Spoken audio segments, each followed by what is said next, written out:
Je suis la maman d'une jeune adolescente, Léa Matteodo, qui a été diagnostiquée polyarthrite idiopathique juvénile rare il y a 2 ans maintenant. On a essayé 2 traitements qui étaient assez invasifs, assez difficiles à gérer. Ils ont fonctionné un certain temps et après, doucement, on nous a dit il y a autre chose. C'est dans le cadre de la recherche. Donc, ça veut dire quoi? Ça veut dire que c'est un traitement qui a déjà été testé, mais chez l'adulte, et qu'on est en train, peu à peu, de tester chez l'adolescent et l'enfant.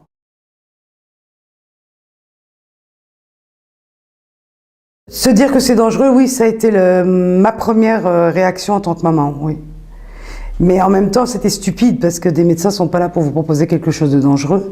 Et il y a aussi le fait qu'on nous a dit que cette molécule avait été testée sur l'adulte. Ça m'a rassurée aussi.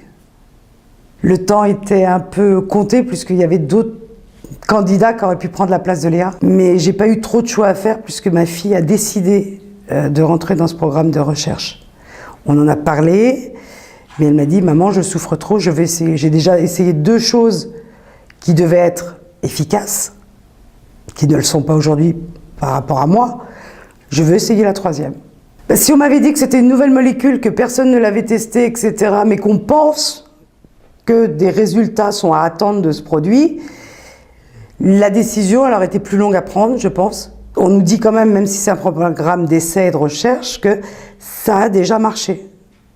On nous donne des exemples, on nous donne des informations, on nous donne des sites aussi pour aller contacter d'autres parents qui sont rentrés dans le système de recherche, qui en sont satisfaits, mais qui sont peut-être pas satisfaits, mais qui donnent aussi leur avis.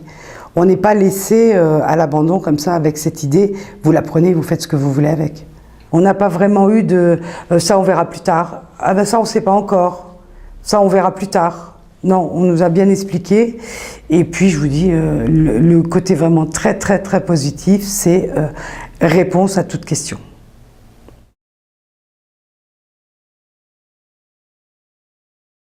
Il existe un conflit entre ce qu'on ferait pour soi et ce qu'on ferait pour notre enfant. On privilégie le confort de son enfant, mais on n'oublie pas le risque.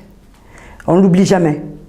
Même aujourd'hui où elle va bien, je pense à sa vie future. C'est une responsabilité de parents qu'il faut prendre calmement. Et la maturité de Léa nous a aidés à faire ce choix. On a balayé la culpabilité et on s'est dit, on donne une chance à notre enfant. On a été positif. Et je crois qu'aujourd'hui, le résultat, c'est qu'on n'a pas eu tort.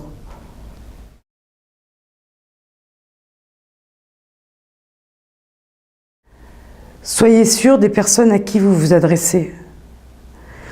Parce que moi, je l'ai vu avec mon médecin généraliste, il a passé la main dès qu'il ne savait plus, mais il avait une idée. On a des spécialistes, on a des équipes médicales en France qui sont quand même top niveau dans certains domaines. Il ne faut pas hésiter. Moi, je peux vous dire que ça marche.